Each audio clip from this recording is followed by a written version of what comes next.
Hello everyone, hello and welcome back to Let's Play Agatha Christie's and Then There Were None with me, Classic Gamer, and welcome to what I might say could be the finale of this game.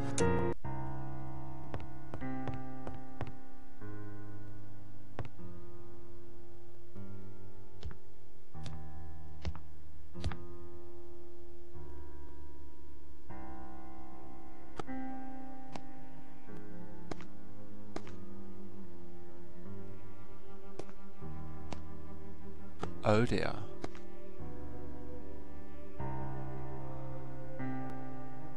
But I don't understand. How can you be here? How could you get into my room so easily?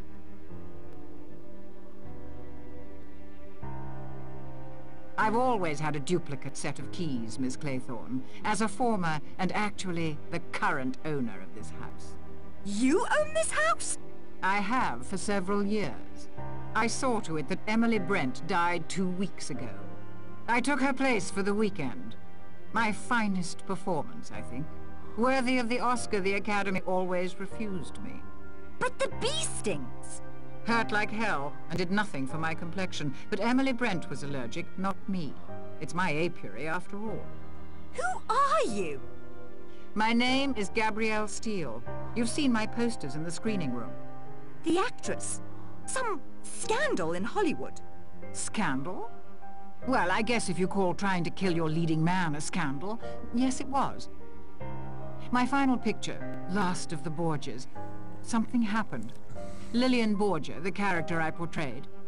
One day on the set, suddenly she was inside my head. She wormed her way in. That's the only way I can think to explain it. Telling me to do things. Showing me how. They called it a breakdown. I now like to think of it as a meeting of two minds.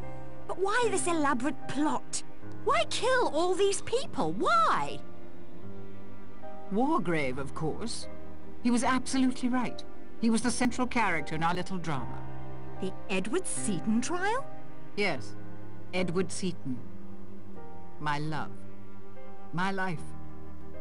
We met some years ago when I first came to London to star in a play in the West End. Then, after the incident in Hollywood, I came back to England to rest. They wanted me to rest. Edward and I fell in love. I cannot describe to you the depth of our love. You wouldn't understand. I've seen how you flirted with Lombard and Narracott, playing them off against one another. Did I? I was frightened and confused. I suppose that's as good an explanation as any. I was never confused. Edward was an innocent man railroaded by that venomous old judge simply to prove a point. That it was his courtroom, his law. 3 days Edward suffered. He couldn't bear the shame or what it would do to me. He killed himself for me. I wanted Wargrave to suffer those 3 days, watching as death approached, powerless to prevent it.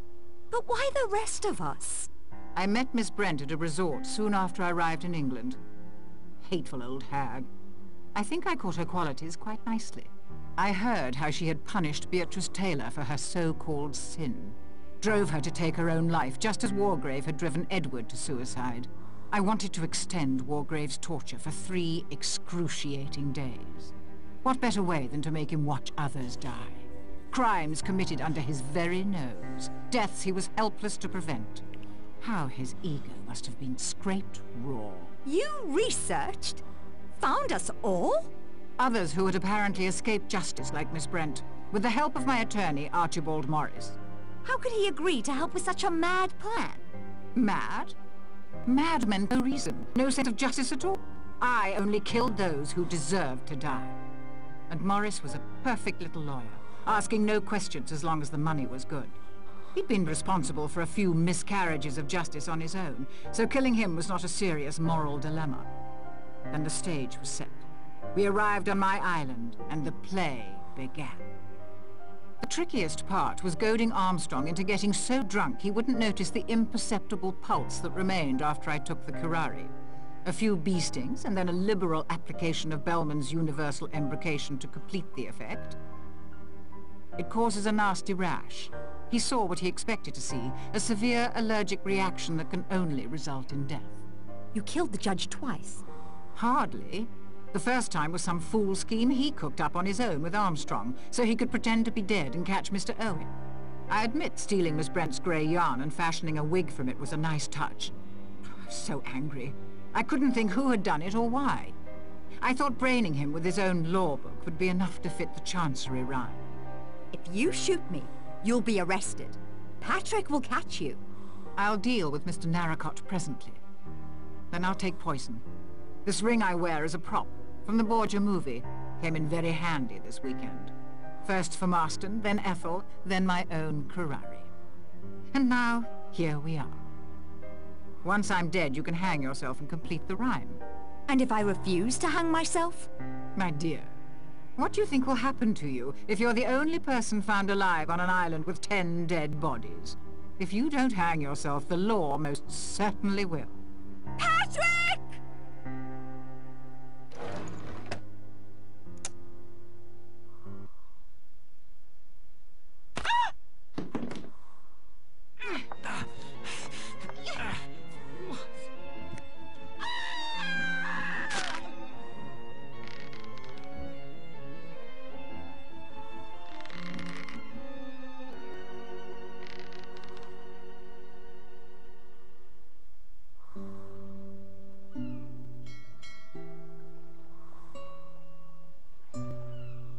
Thank you, Charles. That's right. If you ever need a break from Narracott, Charles Morley is in the London Directory. Treat her right, Narracott. As far as I'm concerned, you're a better man in a tight spot than Phil ever was. This little sailor boy isn't going near the sea for a long time to come. Will you listen to me now? If you insist. Hugo and Cyril went down to the beach early that day. By the time I arrived, Cyril was out too far. It was too late to reach him. Hugo claimed he had been distracted helping a passerby with directions. I knew how it would look. I thought I loved him. So I told the coroner's inquest that it was I who had been on the beach. Later, when I was cleared, Hugo was jubilant, yet his feelings for me seemed to have vanished. I realized I had served my purpose. How would it have looked if the boy who stood between him and a fortune died while in his charge? He didn't think he'd done anything wrong. That was the most frightening part. Cyril wanted to swim out to the rocks. All Hugo did was let him. Mr. Owen invited the wrong guest. It should have been Hugo out there. No. I should have told the police the truth in the first place. I will now. I have no more right to subvert justice than Mr. Owen. Where is your brother? Plymouth, turning himself in. Thanks to your and Morley's statements, he's sure to be exonerated. And us? Are you still confused? No. I'm certain now. What about you? Well, there's another ending to that 10 little sailor boys rhyme. One little sailor boy left all alone. He got married, and then there were none.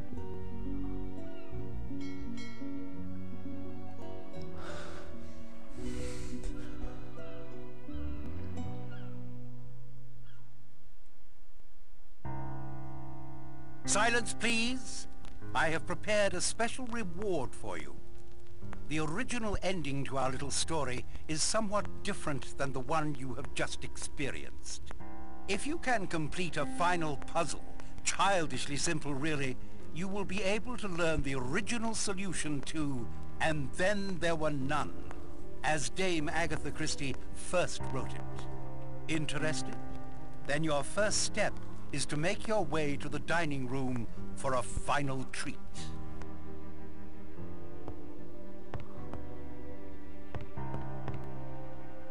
I should keep my immediate goal in mind. That isn't where it lies.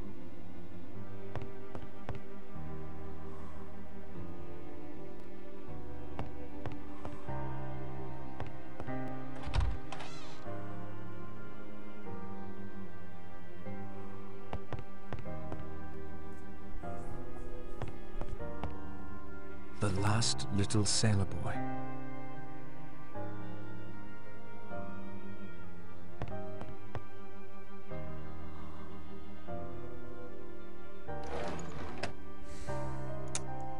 I can't take that apart.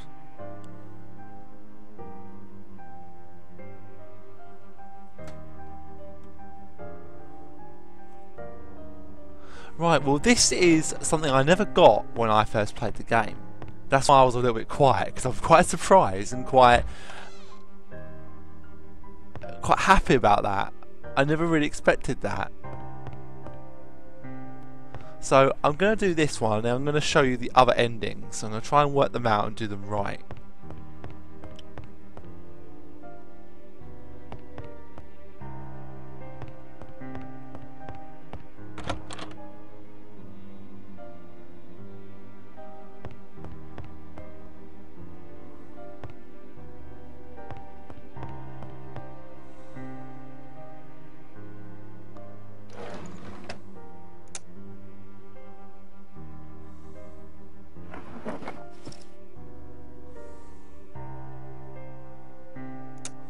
I'm afraid it's stuck that way.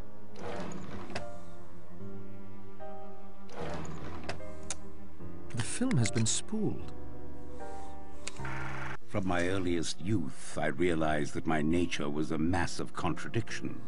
I have an incurably romantic imagination, and it was for this reason that I adopted a rather childish and unreliable approach, writing my confession, enclosing it in a bottle, and casting it into the waves. There is 100 to 1 chance that this confession may be found, and then a hitherto unsolved murder mystery will be explained. Another trait born of my contradictory nature is my sadistic delight in causing death. From an early age, I knew very strongly the lust to kill. And yet, I was also indoctrinated with a strong sense of justice. I have always felt that the innocent should be spared and the guilty punished. With this mental makeup, it was inevitable that I would adopt the law as my profession. After ascending to the bench, I found that most of my baser desires were quenched in a legal and just way. And yet of late, I have felt a nagging urge, one that will not free me from its insistent grip. That is the urge to commit a murder myself. I fancied myself an artist in crime, and my imagination waxed secretly to this colossal force. However, I was restrained by my innate sense of justice. The innocent must not suffer. And then, quite suddenly, the solution came to me. I would punish those that the law could not touch. In my years on the bench, there were many cases that frustrated my will, cases wherein I knew the accused to be guilty, and yet the evidence was such that he could never be convicted. Cases of deliberate murder that were quite untouchable within the confines of the law. So I determined to commit not just one murder, but murder on a grand scale. A childish rhyme of my infancy came back to me. The rhyme of the 10 little sailor boys. Something about it fascinated me. The inexorable diminishment, the sense of inevitability. And so I began, secretly, to collect victims. I will not go into detail about how this was accomplished. Suffice to say, I was convinced of the guilt of every one of my victims, and I knew enough about them via my connections to be able to lure each one to Shipwreck Island with an appropriate bait. And now to the mechanics of the actual crime. In what I took as a sign, none of my plans misfired, and all of my guests arrived at Shipwreck Island on the 8th of August. The party included myself.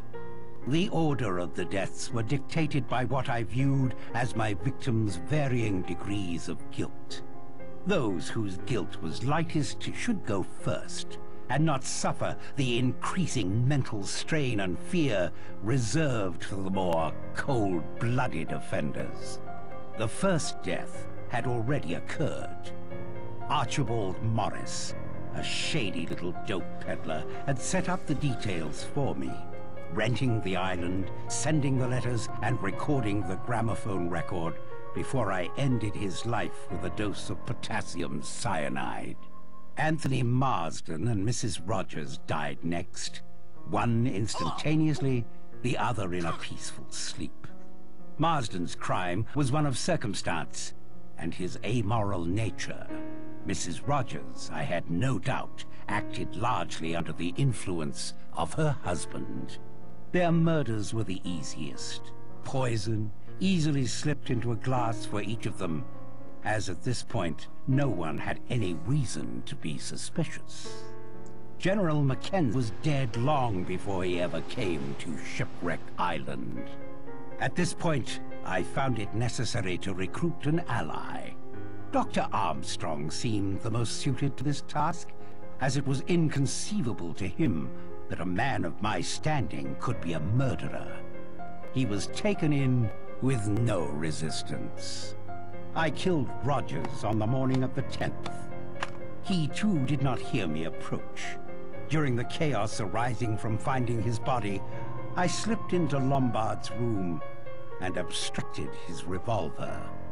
At breakfast, I slipped my last dose of poison into Miss Brent's coffee. It was enough to render her unconscious, and I returned a short time later to inject a strong dose of cyanide into her. It was just after this that I intimated to Armstrong that we must carry our plan into effect, that I must appear to be the next victim. This would, perhaps, rattle the murderer, and at any rate would allow me to move about the house and spy on whom I wished. A gunshot and some red mud on the forehead was all it took. After all, it was only Armstrong who examined me closely. After returning the revolver to Lombard's room, I had a rendezvous set up with Armstrong on the edge of a cliff. He was still quite unsuspicious, although he ought to have been warned by the nursery rhyme, "A red herring swallowed one." Once at the cliff, I uttered an exclamation, leaned over the cliff. Wasn't that the mouth of a cave? He leaned right over. A swift push sent him quickly into the heaving sea below. He took the red herring all right. And now came the moment I had anticipated. 3 people who were so frightened of each other that anything might happen. And one of them had a revolver. I watched them from the windows of the house. When Blore came up alone, I had the big marble clock poised ready. Exit Blore. From my window, I saw Vera shoot Lombard. I always thought she was a match for him and more. I then immediately set the stage in her bedroom. It was an interesting experiment. Would the knowledge of her own guilt, the hypnotic suggestion of her surroundings, and the nervous tension of having just shot a man be enough to coerce her into taking her own life? It was. Vera Claythorne hanged herself before my very eyes as I stood in the shadow of the wardrobe. And now I shall finish writing this. I shall enclose it and seal it in a bottle and throw the bottle into the sea. Why? Yes. Why? I suppose I have a pitiful human wish that someone should know just how clever I have been. I must go now and finish this. It is essential that my body be found in accordance with the record kept by my fellow victims. My own life is of no consequence. My doctors tell me I have a month to live at most. I do not wish to die the death of the invalid patient, steeped to the gills in drugs, culminating in a complete loss of human dignity. I will instead be found laid neatly in my bed, shot through the forehead. When the sea goes down, there will come from the mainland boats and men, and they will find 10 dead bodies and an unsolved problem on Shipwreck Island. So that's the original ending. Signed, Lawrence Wargrave. So that's the original ending. The original ending was that Wargrave was the killer. So I knew that was him from the outset. I just had that inkling because he kills himself in the dining room and then he appears in the projector room. So, quite strange, is it not? But that is the original ending.